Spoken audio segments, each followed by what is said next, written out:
What's up guys, in this video I'm going to share with you some key concepts I learned from this new book called Poker with Presence, Unlocking Your Final 15%. Now this is by Jason Su. It was recommended in the description of one of my YouTube videos, so thank you for whoever recommended this. Now this book is all about unlocking that final tip of the iceberg of performance, and the way the author talks about this is it's all about awareness, your attention and your focus, and being able to be very present is the key to unlocking that final level of performance. Now I agree with the author on this, and there's some key concepts that he covered which I thought were worth sharing with you. So the first one, he talks about body intelligence. So everyone's aware of our IQ and our EQ, but he talks about BQ, as in your body intelligence and being more in tune with your body. Now I've noticed for myself, if I'm very present, I'm often much more aware of body sensations. I'm often much more aware of my breath. I'm very just in tune with my body, as well as being in tune with my environment. There's this balance we've got to strike. If we're too in the external world, we get lost in thoughts. If we're too in our feelings, we miss the external world. So there's this balance we've got to play. And very often, we're just too in our thoughts and too in the external world. So he goes through a method of trying to build our body intelligence and get ourselves more aware of our body. So the way to do this is, number one, your breath. And you guys who meditate or are frequently using your breath, it's a very good way to center yourself and be present. Very often from ideas, I'm trying to remind myself to take a mindful breath. If my brain's going too crazy or I'm stressed out, I just remind myself to take a deep breath. And the way I do this is I do 6 seconds in, 6 seconds out. I do 5 or 6 of those. Super simple, but it slows down your heart rate, slows down the brain, and gets you back in sync. Also, it allows you to feel the sensations. If you feel the breath moving, it gets you back in tune with your body. So that's the first one. He's got one called Yes Breath, where he goes for this method of like breathing in. As you breathe in, you move your body forwards, and as you breathe out, move it down. If you read the book, you can go through that. But any form of breathing gets you back mindful and back present. So you can use it at the poker tables, in between hands. You can use it any time in your day. Just try and take a mindful breath. Count how many mindful breaths you can take in a day would be a good challenge. The next part of this is creating body movements. I think he calls it movement plays, but basically where you want to get your body moving. Very often we just sit all day long, whereas at the poker casino or whether it's at the poker tables online, we sit and sit and sit. So get the body moving. So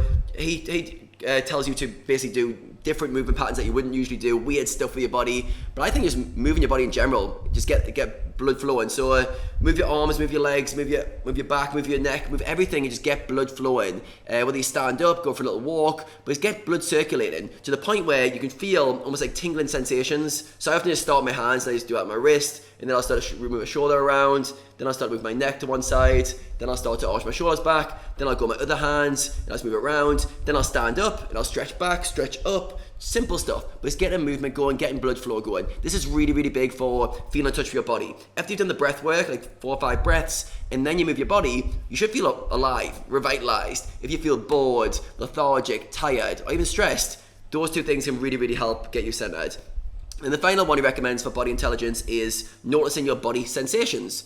What feelings are you having in your body? Is there any tightness? Tightness in the chest, tightness in the shoulders, any physical sensations, any emotions going through your body? Are you noticing anything? You just notice them. Don't judge them, and just watch them go. I spend a lot of my day kind of spotting what's going on in my body, spotting what's going on in my mind, watching emotions, watching thoughts go, and just observing them, just in a non-critical way, non-judgmental way. If you do that, you're going to increase your body intelligence, your body awareness, and it's going to make you more intuitive. You'll be more connected, more present, more in the moment. So yeah, really good advice on those ones for your body intelligence and basically increasing your level of presence.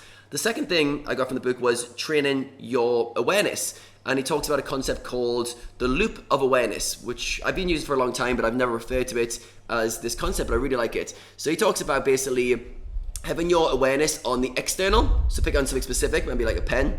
Focus on that pen for say 15 seconds, notice everything you can, and then put your awareness on your internal state. What am I feeling? What emotions have I got? Anything going through my body? Just feel the energy flowing through your body. What am I noticing? All right, I'm noticing this tightness there, relax there. Then go back to the object, and you go back and forth. Now, the object could be a pen, it could be your poker hand that you're playing, it can be anything in your environment that catches your attention, but you mindfully, your awareness, we can train it, right? So training your awareness means I choose to focus on this, and I choose to focus on that. And going from an internal to an external and going back and forth creates this great blend, because that's what we want, right? We want to be intuitive, in touch with our feelings and be very present, but also in touch with our external world. We want that kind of blend between the two. So consciously switching your attention between them, it's really, really interesting. And then notice how quickly you switch attention. So for me, like when I try to focus on an external object, after about 5 to 10 seconds, I get bored and want to go internal state, and then I want to switch quick. So I'm quite a quick switcher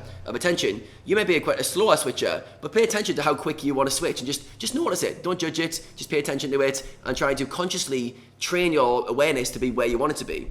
Next thing on it was to add curiosity.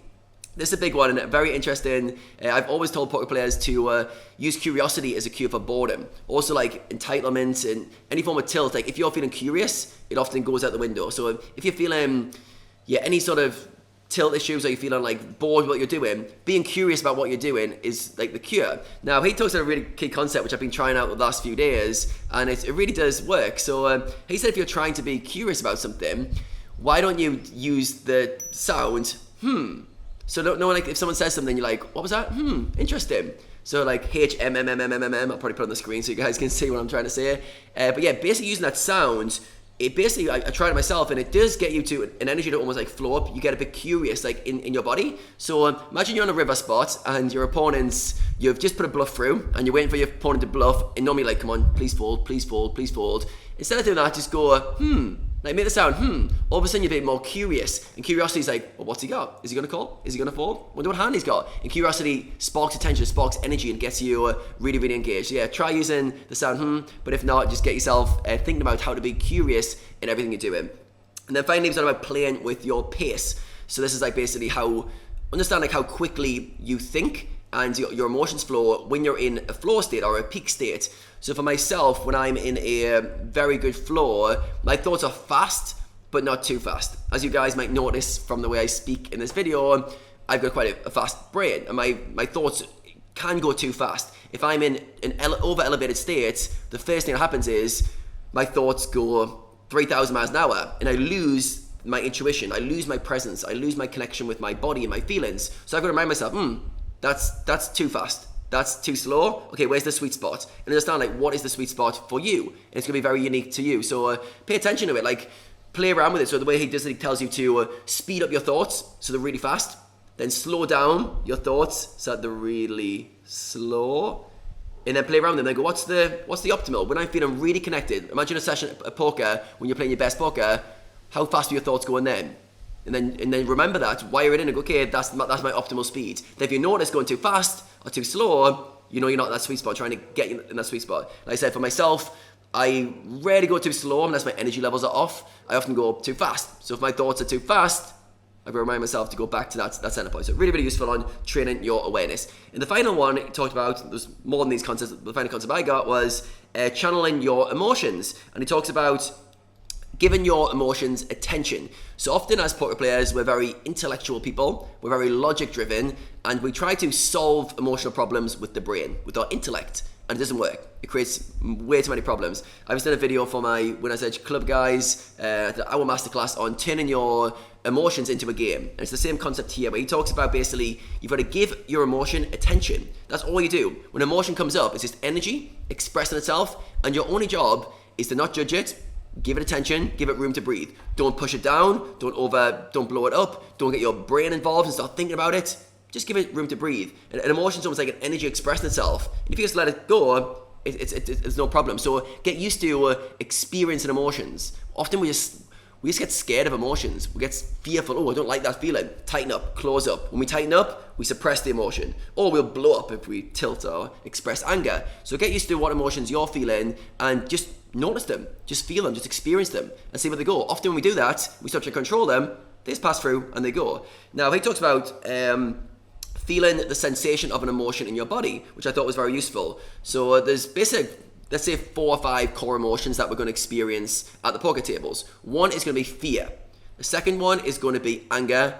Third one, sadness or some form of frustration. And fourth one, happiness. You win in, everything's all good. So if you think about fear, where do you feel fear?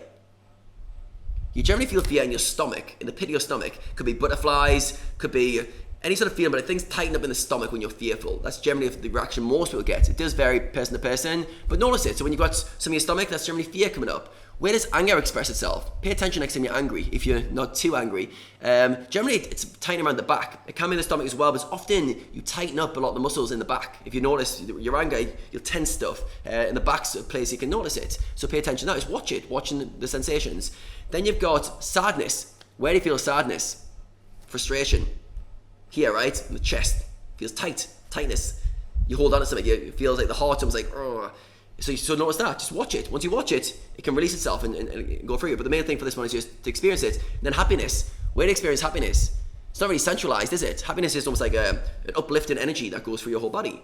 So just notice that. Watch them. Watch as you're going through your day. Watch how your body's feeling, the sensations it's reacting to, and you get an inkling of what emotion is behind it. Oh, I'm feeling depressed right now. Oh, where's that? Oh, it's in my chest. It's in my stomach. Oh, I'm feeling fearful. Oh, so yes, just watch it. Watch it happen without judging it. And very quickly, you'll see these emotions just fade away. So yeah, really, really useful. So yeah, the three concepts I talked about just there were body intelligence, getting very present and in touch with your body, so you can stay centered in the moment.